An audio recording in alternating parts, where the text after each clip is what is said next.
Hello and welcome to Verbling. Hi there, I'm teacher Oakley, and in this Verbling class we are going to be learning some idioms. Specifically, idioms to describe people.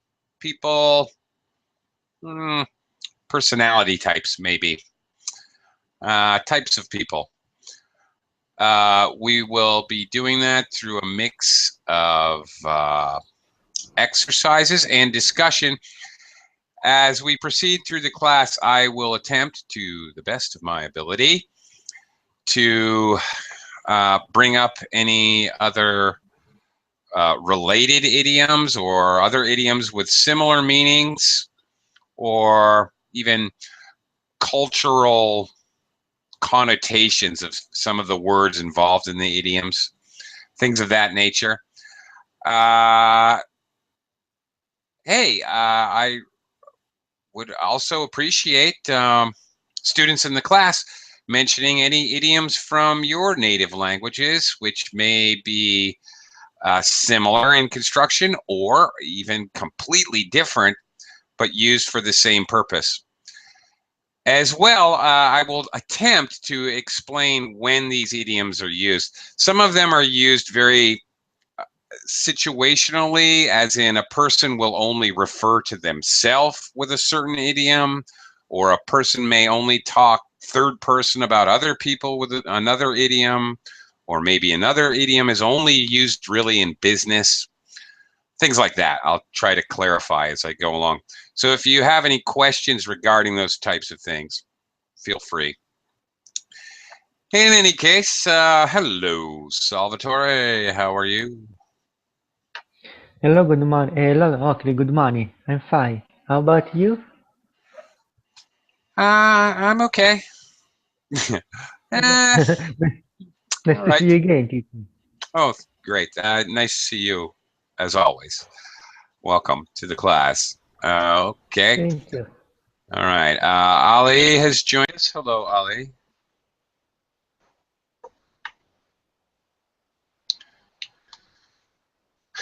Ali, welcome.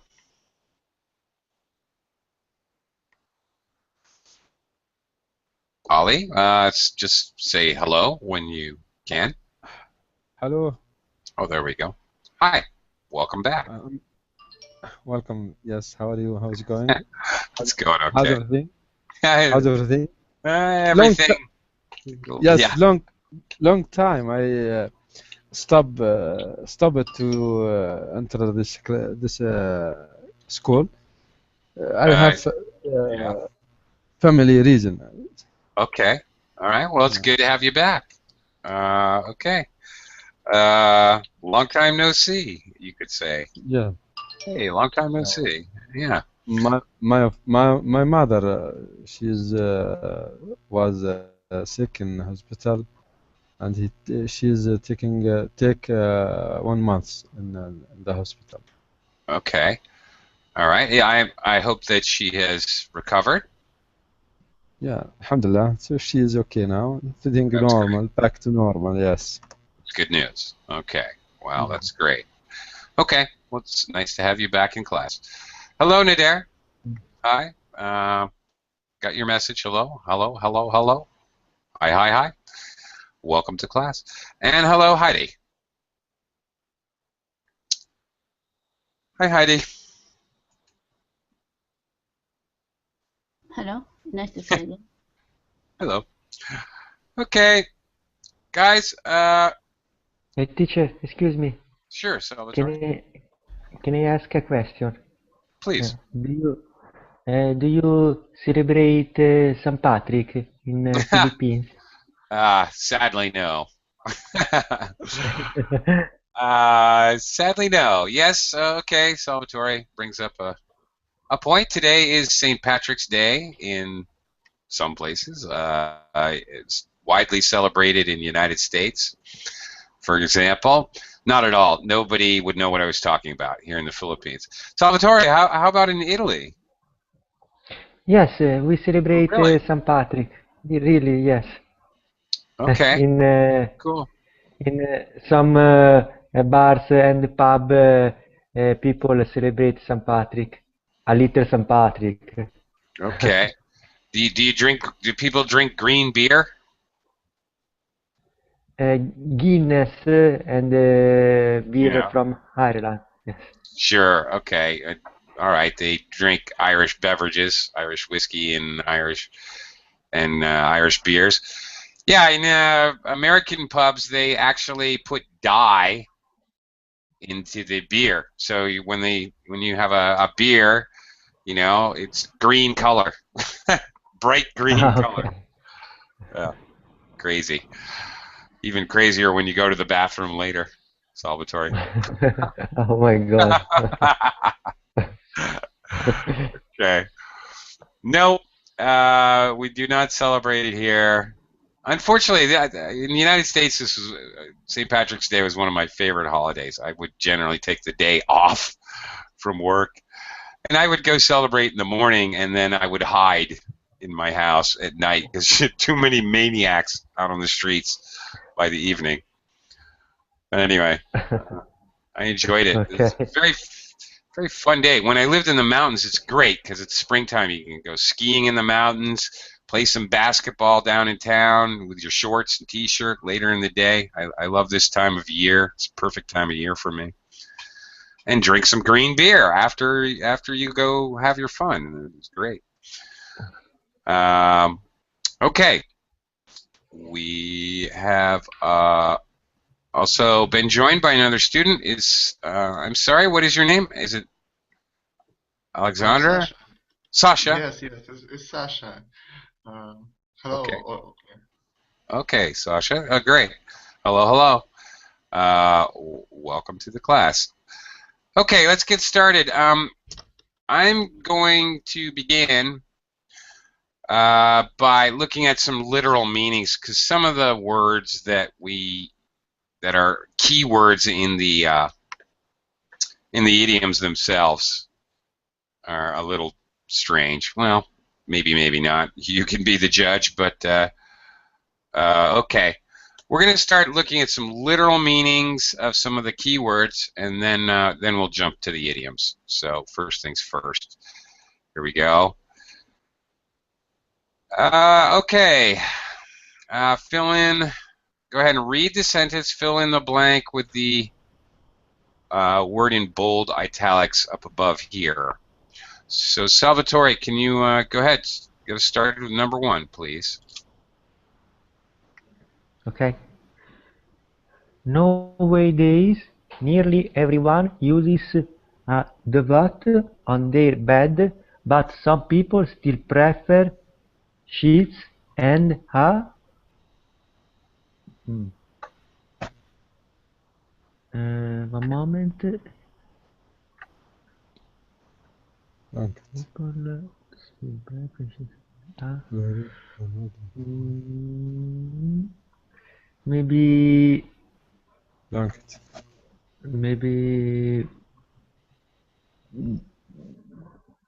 bachelor. No. No. No, definitely not. Bachelor's an unmarried man. So although some women may prefer sheets and an unmarried man on their bed,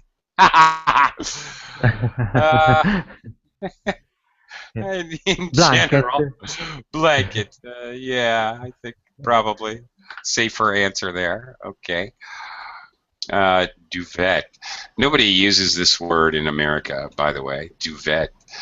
What is duvet? I'm not even sure. I think it's the equivalent of okay, a quilt. All right, a quilt, or my gosh, what do we call that? Not a bedspread, but a comforter. Now, commonly, okay, this is relatively new. Nobody did this when I was a kid, but they put a big, heavy blanket called a comforter. Sometimes you can actually remove the stuffing from the comforter and wash it. I'm using that. You use one? Yeah. Yeah. Like blanket and like bag of the cloth. Yeah. The inside is the feather, duck feather. Yeah, that's it. Yeah, that's it. It's stuffed with feathers. It's very thick, very, very warm. Yeah, we call it down, not really feather. Down of the Right. feather. They are very small and very soft and warm things. That's right. It's not really feathers. Feathers are stiff and pokey. They poke you. The down or the under feathers are very soft ones. Yeah, that's right. That's the same thing as a comforter. Of course, here where I live now, a comforter would be completely pointless and silly. Although my friend who lives up in the mountains, he has a comforter. But where I live, that would be crazy. Comforters are very warm and they're very useful when it's very cold. Anyway, all right. Continuing on. Okay, Ali, number 2, Yes. please. Okay. A man who is not married is called a bachelor. Yeah, very good. And Ali, what is a woman who's not married called? Very similar. Do you know? Yeah. The woman? Yeah. The equivalent of a bachelor. Useless. Stop it. Okay. And bachelor? And bachelor? And bachelor? Well, actually, more formally, a bachelorette. Bachelorette. I think they had an American TV show, The Bachelor, and then they had another one, The Bachelorette. Anyway, or a woman who doesn't get married for what society or culture feels is too long a period of time, as Nader pointed out, might be referred to as a spinster. Yeah. Okay, I've quickly burned through the Verbling chat box, so I'm going to move over to the group chat box, by the way. That is the blue box in the upper left-hand corner. If you scroll up with your mouse, upper left-hand corner of the Google Hangout. So any extra notes or other idioms, I'll be putting them in the group chat box here on out. Okie doke. Excuse me, teacher. Yeah. Bachelorette for the woman. Yeah. If she is divorced or his wife died or no. he is not married at all. When I use it. Okay, good. That's a very good question. Bachelor has never been married at all, or a bachelorette. Yeah. Okay. If you're married and divorced, you're a divorcee. Oh boy, how do you even forget how to spell that? Divorcee. I think a double E. Divorcee. Okay. Well, actually, a woman we would say she's a divorcee, and a man we would say he's divorced. I don't know why, but slight difference in terminology there. I'm not sure why. But somebody who was married and, okay, a woman who's married and her husband dies is a widow. Widow. How about a man? Is a widower.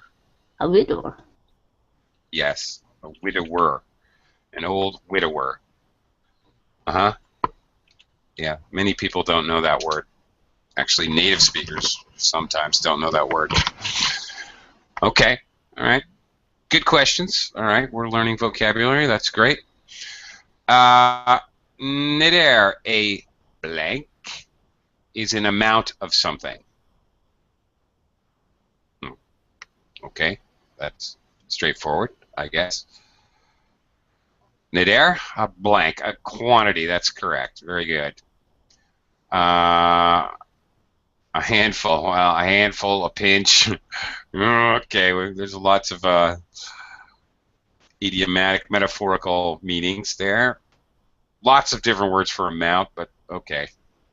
That could probably take up a whole class, so I'm not going to pursue that too far, if you don't mind, unless you have a specific question. Actually, that's a good idea for another Verbling class on another day. Just gazillions of ways to talk about quantity. Okay, anyway, thanks for the idea. All right, let me quickly welcome Heber. Heber. Hi, teacher. Hi. Welcome. Thank you. Okay, we'll come around to you in just a little bit. Nice to have you with us. Let me go to Heidi for number 5 here. 4, 5. Oh, 4. I'm sorry, 4. Yeah, you're right.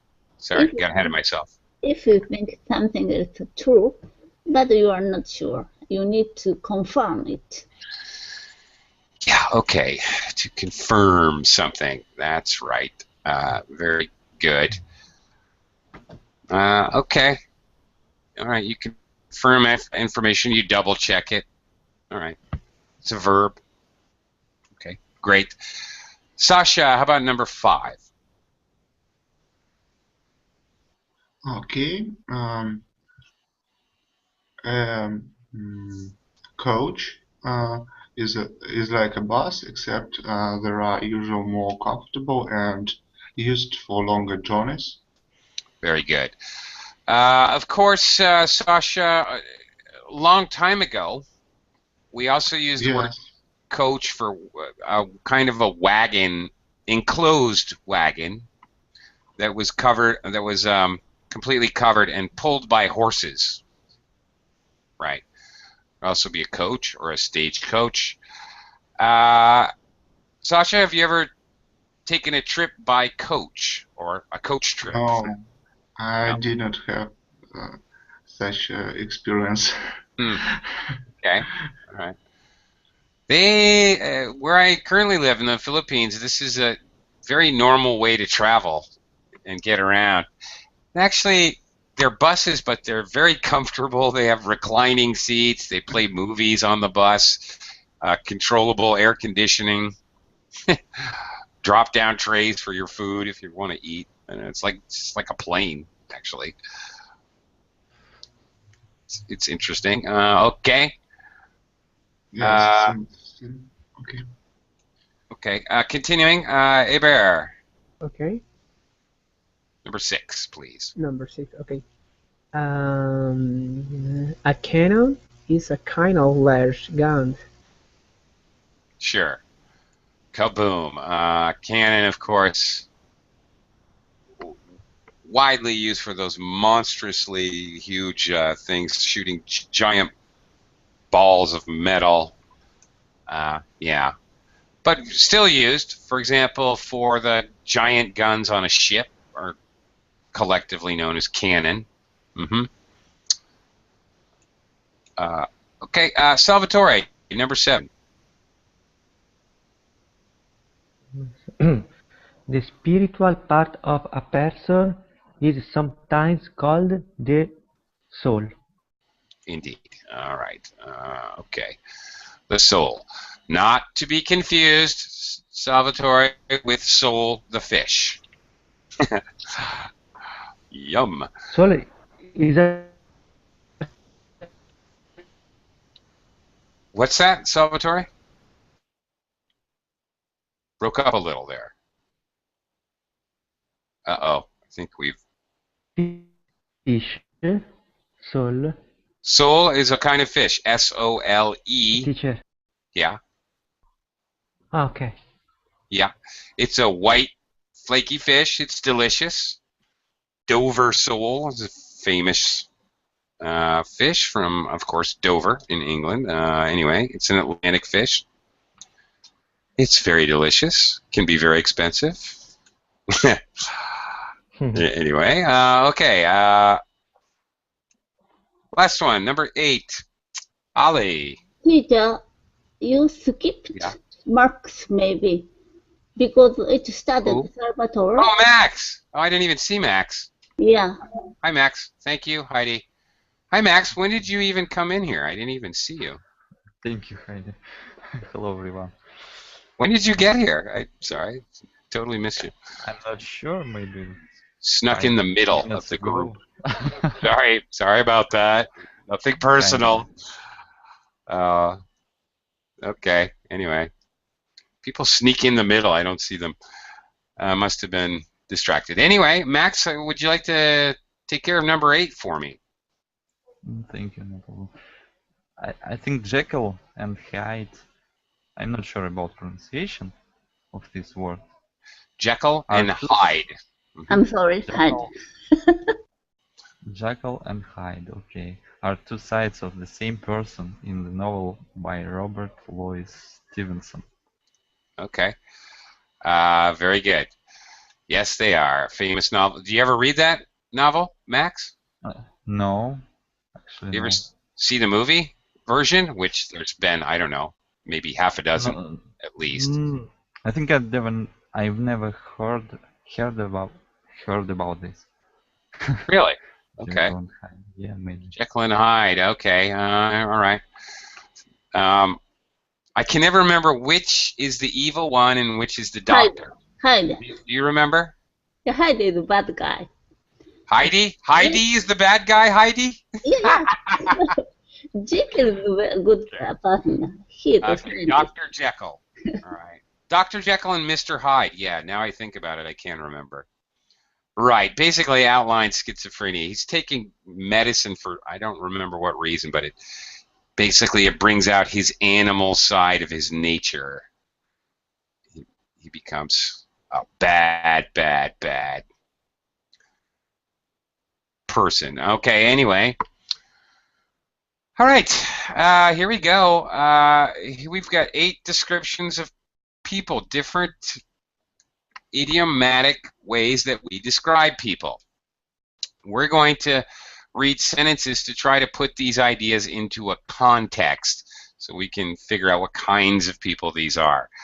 So, okay, let's let me continue with Ali. Ali, number 1. Go ahead. Yes, go ahead. Use this description of people in the sentence below. First letter, bit of an old woman. Well, you can so- be a lot easier to read sentence 1 down here, okay, Okay. and Sorry. see which one fits because they're all mixed up. Uh-huh. Okay. Nobody knows where Jam come from. We didn't know if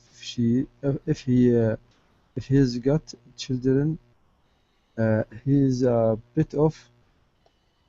The letter A. Which one? Letter A. A? The answer. H? Yeah. A? No, he's. Well, okay. Well, actually, I should. Yes. Yeah. Yes. Let me think. Okay, but while you're thinking, I'll let you think. But I was criticizing Ali because I was saying, oh, he's a bit of an old woman. But the fact is, Yep. I need to correct myself. Actually, that's not wrong. We're actually more likely to say he is a bit of an old woman to overemphasize the fact that he acts like an old woman. He's all fussy and particular about things.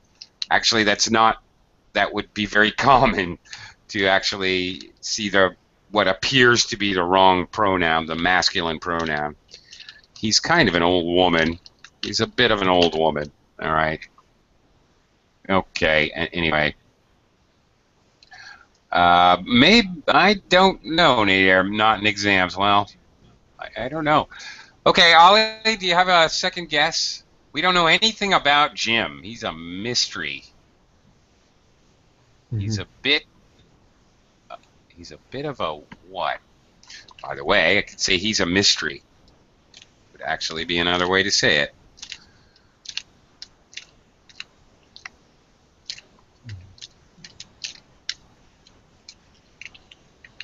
Ollie, Yeah. you want to take another guess? Maybe Clifford Disc. A clever dick. No. He's a bit of an unknown. It's maybe seemed kind of strange. We say an unknown quantity, but that's actually It's Larry. Fairly normal.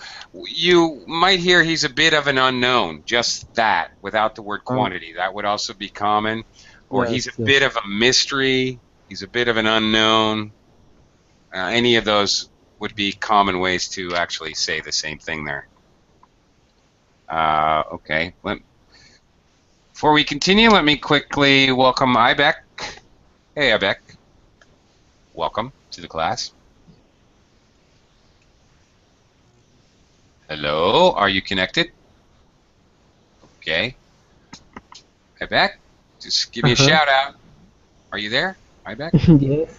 Ibeck or Everett? Ibeck. Sorry. It's okay.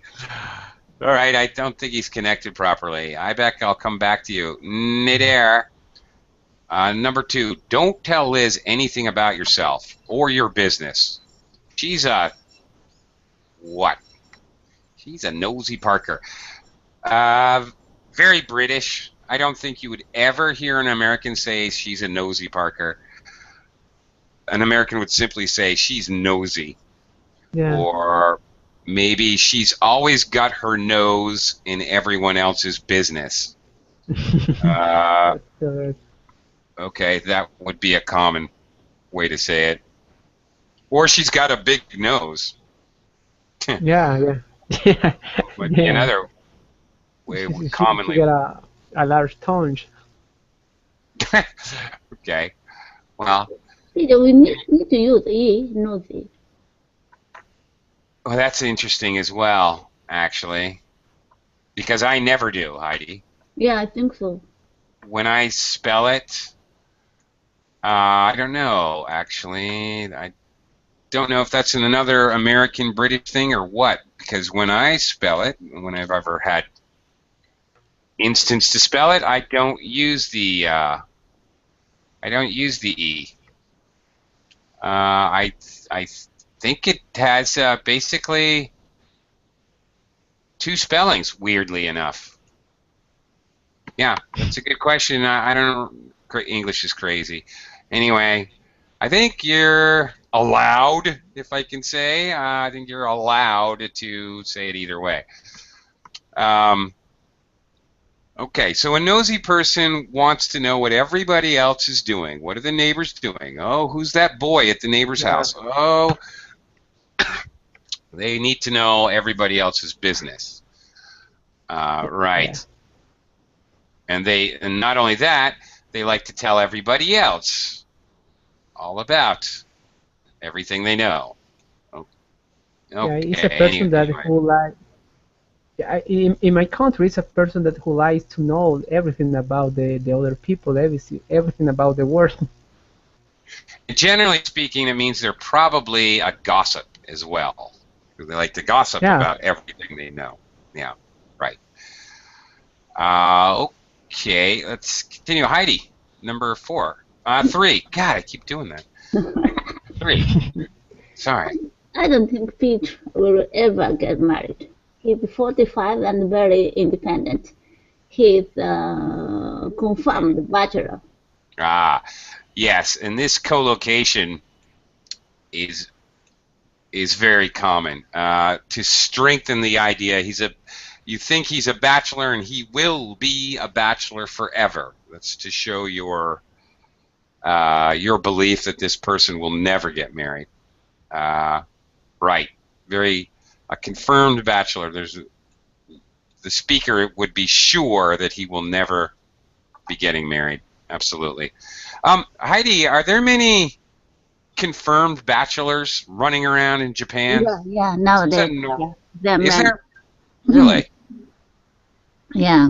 Now, okay. See, I've met a number of Japanese gentlemen here in the Philippines, and quite a few of them are confirmed bachelors. They're, whatever, 40s and 50s, and just, no, I'm not married, not going to get married.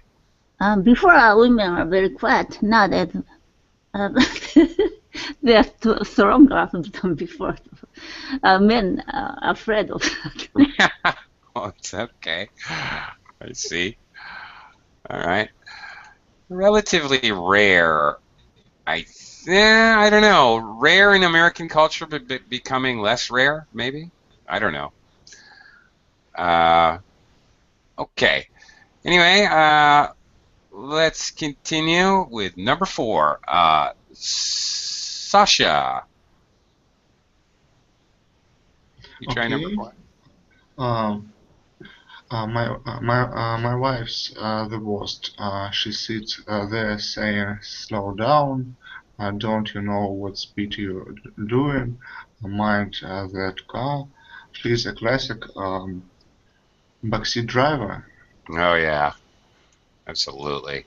Do you know any backseat drivers, Sasha? It's a person who like to give advices in the car. In a car. Yeah, that's right. In a car, specifically, this would be extremely common. But on the other hand,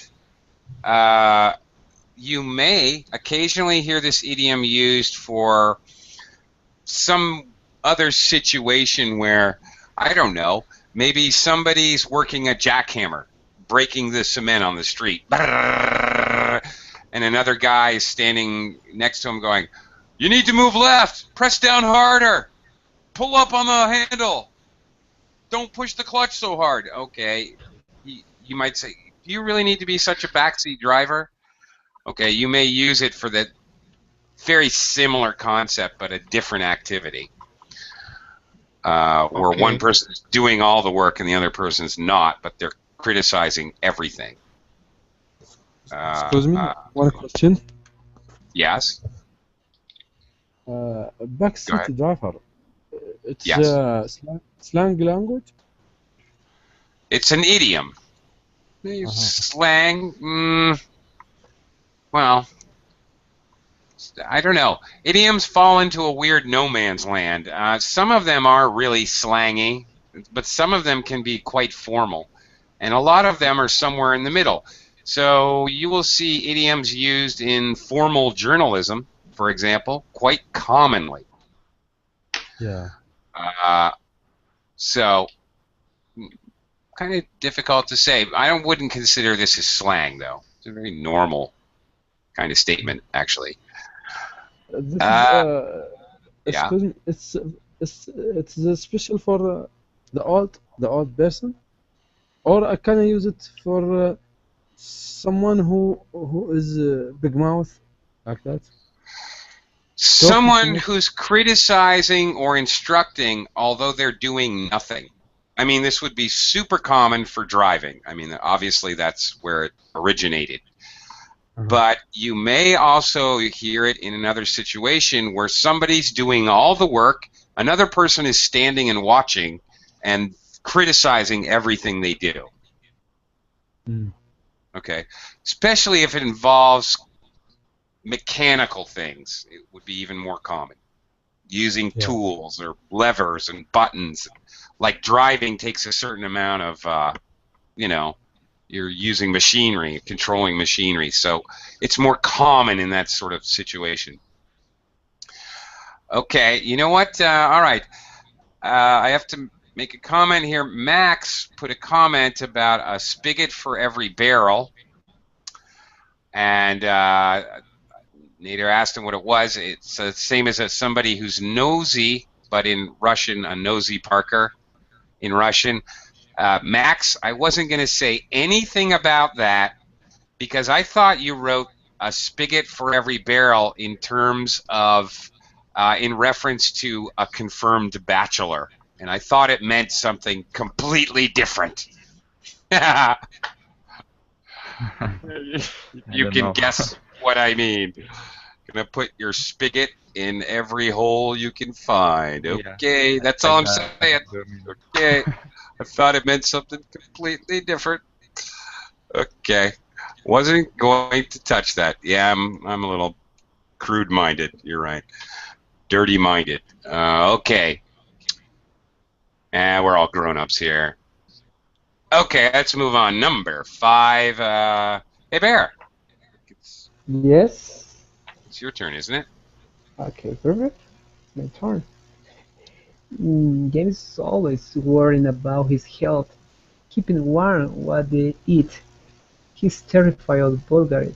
He's really. Let me read the sentence again Yeah, okay. because I couldn't understand. Yeah, okay, perfect. Thank you. James is always worried about his health, keeping warm what he eats. He is terrified of vulgar burglars. He really is. Yeah. Was, let me see.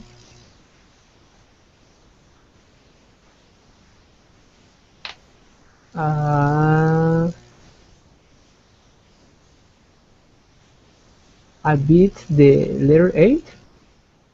Yeah, he's again just like yeah, I mentioned earlier. It is actually quite common to use this idiom to talk about men who act like old women, who are worried about everything, Yeah.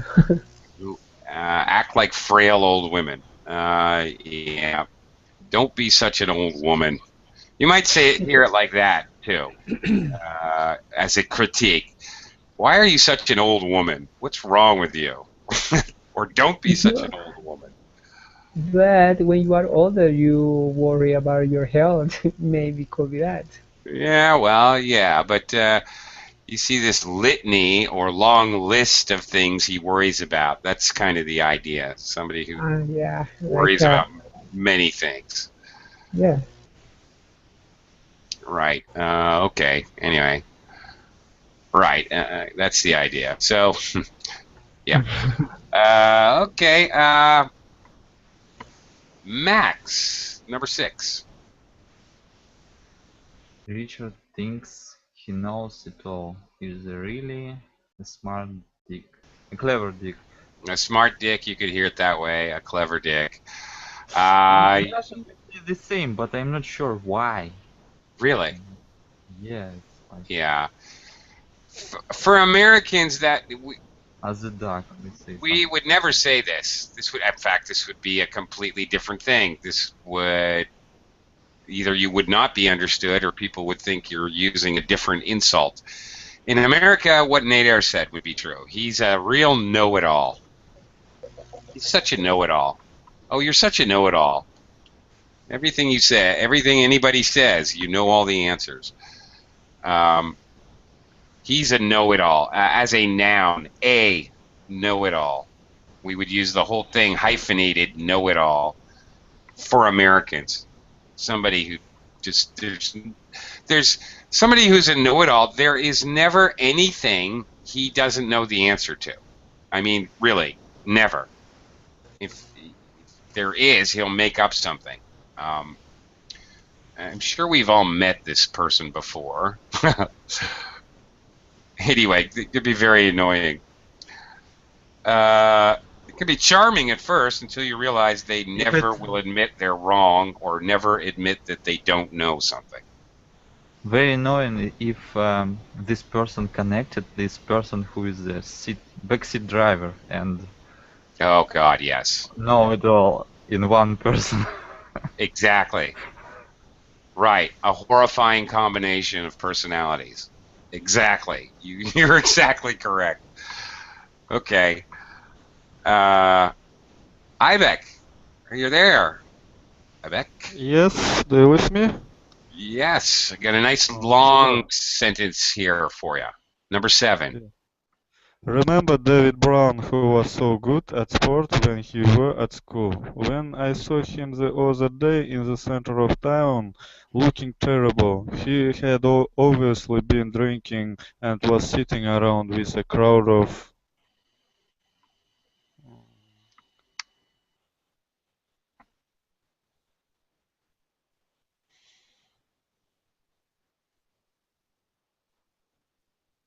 I'm not sure. Crowd of what? An unknown quantity? Or what? No. Oh, clever dick. So this is a little confusing because I don't know. Maybe British say it this way. I mean, Americans would use this idiom as well, but we would add the ER ending, like to show it's a person. So farmer, contractor, and whatever, the ER ending. No say in Parker, yeah? So it would be. No, we don't have it here. So this is confusing for me slightly, is what I'm saying. Okay. So he's been drinking. He doesn't look good. He's sitting around with a bunch of people that basically street people. They dirty clothes, broken shoes, clearly no money. Got a shopping cart full of junk. Maybe homeless. Maybe homeless. So another word for homeless, if you add ER, is a down and outer. He is down and out. We can use it as an adjective. He is down and out. But I definitely have heard it with an ER at the end of the whole hyphenated thing. A down and outer. Because yeah, it's confusing because this is talking a crowd of. All right. Down and outers. Okay. If you're down and out, basically that's it. You're homeless, you're a bum, you're living on the street. Yeah, that's it. Okay, down and out can be used as an adjective. It can be used as a noun as well. Okay, back to the top here. Salvatore, number 8. Don't ask Jeff to the party. He'll just sit in the corner, looking miserable. He can be such. Can I see? Okay, he can. An unknown. No.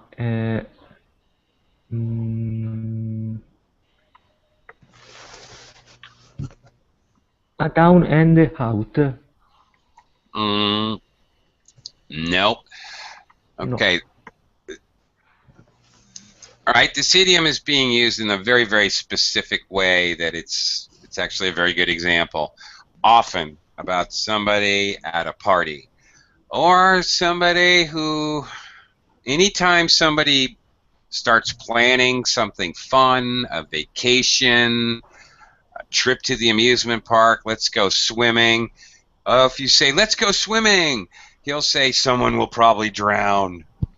If you say, you know, let's go to the beach, we don't even have to go in the water, oh, someone will be eaten by a shark. Anyway, they're determined to have a depressing time. Okay, Salvatore, one more guess? I think depressing time. An unknown quantity. No. Okay. A wet blanket. A wet blanket. If I throw a wet blanket, okay, and sometimes we use this idiom, throw a wet blanket on. He threw a wet blanket on our plans. We decided to go to the beach, and he announced that he couldn't drive us because his brakes were faulty on his car. So he threw a wet blanket on our plans. We also use this expression. A person can be a wet blanket. In other words, not fun. And it can mean somebody who's already there at the party. He's a wet blanket. He's sitting at a party, but he's sitting there all depressed, not talking to anyone. Or it could be somebody who tries to ruin your plans to have fun. Like that. He's a wet blanket. Okay. This is the same downer. Yes, it is. He's a total downer. That dude is a total downer. Now, there's some slang for you, Ali. A wet blanket would be much more formal, but much more slangy, and actually very common. Good one, Max. Somebody who's a total downer. He's depressing. He makes other people around him depressed. If you have an exciting idea, he'll say something depressing about it. You know what I'm talking about. You know the kind of person. Okay. Wow, we haven't even. Oh, we've got not much time. Okay. Another round with brand new idioms and expressions. Okay. Different ones. Different ones here. Okay, let's see if we can get through these before the end of class. Ollie, back to you. Yes. Yep. Okay. Come on. Come on. Hurry up. You are such the same was not no. Huh. Troublemaker. No. Hurry up. You are. Americans do not use this at all. We have a different one, but very similar. We would say, you're such a slowpoke. Come on, you slowpoke, hurry up.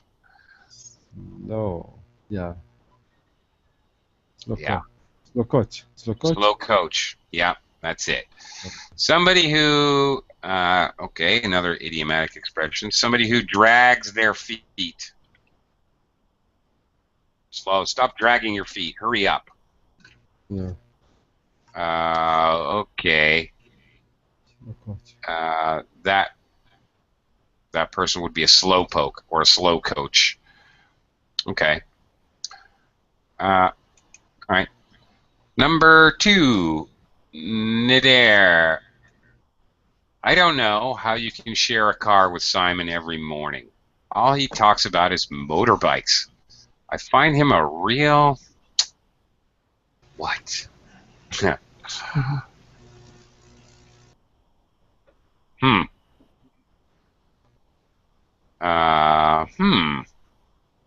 think A it's show off. Yeah. A pain in the neck. I don't know if he's I don't think he's a show off. He's not sort of bragging by doing. Is a show off. You try to show off all your new devices and your everything you bought and things like that. And you brag. He's just kind of boring. I think Okay. A. Slow coach. He's a salt of the earth. I find him a real salt of the earth. Salt of the earth is a compliment. It means it's like saying you're down to earth, you're a regular person, you don't put yourself above other people. You're just one of the good, kind people. So salt of the earth is actually very good. So this is talking about Simon, who's, I think Simon's just a pain in the neck. Okay. Yeah, he's a pain in the neck. Somebody's a pain in the neck. Okay, we often say somebody's a pain in the neck who won't shut up. That's very common. Somebody who just takes a lot of effort to deal with is a pain in the neck. But pain in the neck we also use for things or situations, yeah, or things or people. Everything. Is it pet people? Sorry? Or English. Pet people. Pet peeve?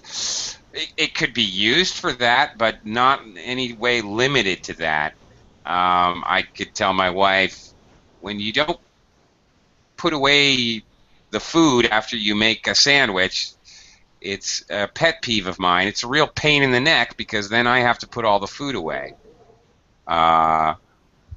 Okay, or it attracts ants, and then I have to worry about the ants. It's such a pain in the neck. The situation is a pain in the neck. You're a pain in the neck. It's a pain in my neck to have to put the food away. I can use this for virtually everything that annoys me, which is why it may be a little difficult to put in the sentence here. Literally everything that annoys you in any possible way, we can use this expression for. I can't turn this bolt. It's such a pain in the neck. Oh, Bob called. He's going to be late picking me up for work. He's such a pain in my neck. Or the situation, I will be late for work. That's going to be a pain in the neck. Literally, we use this for everything.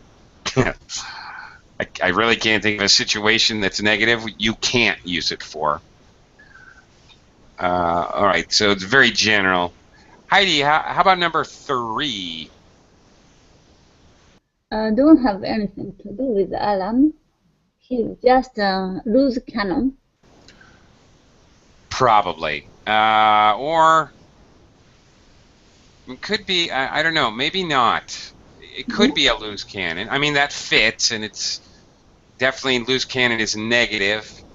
Loose cannon, you never know what they're going to do next. He's unpredictable and possibly dangerous. So it could be that, or it could be troublemaker, which a loose cannon it would be a troublemaker. So they're very close in meaning. A loose cannon has more of the idea of unpredictability. A troublemaker you can probably predict they're going to cause problems. So I would probably think G for this one. Okay, Sasha, are you still here? Yeah, Sasha, number 4. Okay. Why minute she is happy and friendly, and the next she totally ignores you, and she's a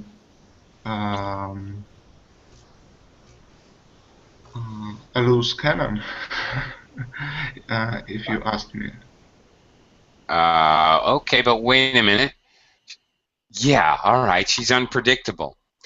But yes, or maybe Jekyll and Hyde. Yeah, right. Like schizophrenic, right? Because happy and friendly, totally ignores you.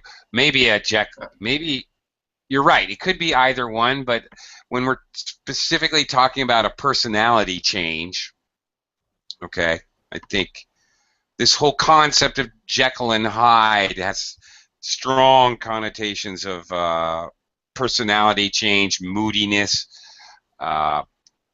Okay. Definitely. Okay, I think, but when we can use a loose cannon? I don't know. We'll see. It's coming up here, I think. Okay. All right. Let's see if we find a better place for it. Okay. 5 minutes to do that. Let's see here. Okay. Everyone's just gone. Max, number 5. Mike loves flashing his Rolex around, and his latest BMW.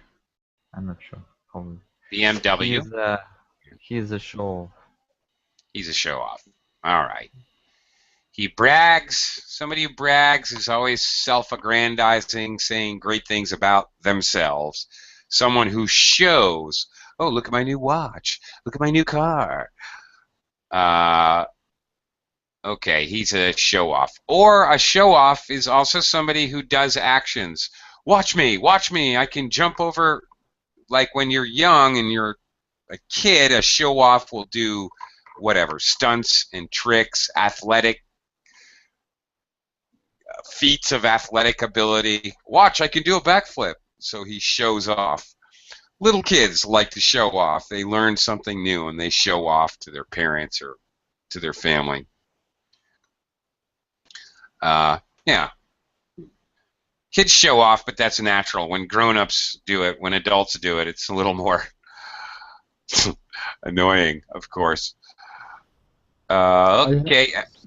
Excuse me? Yes, Ali, go ahead. I have some definition about show off. Some worker once he see his supervisor or his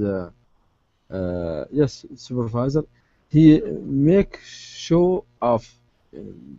He do work. He try to do many things. Once see his supervisor, it's called that show off. Yeah. Well, that's a tough one. Not Maybe. Depends. Show off is usually used for a very specific action. So, for example, when his boss walked by, if he suddenly started working really hard, then yeah, he's showing off. But it's used for very specific things. To show off as a verb, he is showing off. As a noun, he is a show off. I'm describing a person. Yep. Yeah. Okay. So he does things like this regularly, then he is a show off. Okay, yeah. Okay, number 6. Nader, things are always more interesting when Patricia arrives. She's,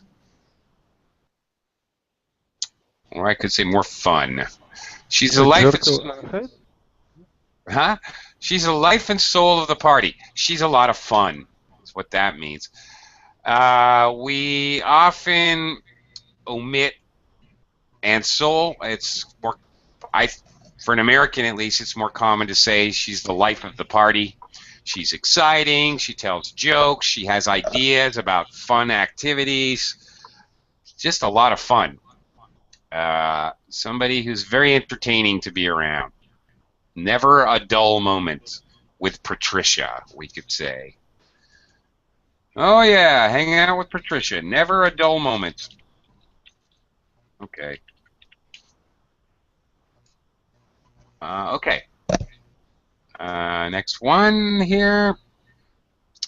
Heidi, number 7. Number 7. The good thing about John is that you always know where you are with him. He is totally 100% honest, but the downside is he sometimes says exactly what he's thinking in all the wrong places. A bit of what? A bit of. I think the troublemaker. Okay, but again, reverse of your last one, Heidi. Back and forth. Loose cannon, because you don't know where he's going to fire. Okay, he's unpredictable. And specifically, this is a very good example, specifically about what he says in front of other people. So somebody who has no brakes on their mouth, right, is a loose cannon. They make you nervous because you never know when they're going to say something that will be not an okay thing to say. Yeah. Or more generally unpredictable, but either way. Okay, last one here. Okay, and here it is. I've got to go, so I'll do this one. I love my grandmother. She's kind, honest, uncomplicated. She's the salt of the earth. All those things that we talked about there. Max, kind, honest, uncomplicated, basic, all-around person. A real person. Stay real. Crazy American slang. Keep it real. All right. In other times, they would say, all right, be the salt of the earth. Okay? Keeping it real. Okay, not being fake, not being plastic, not putting on a show or being pretentious. Just being a normal person. Okay, that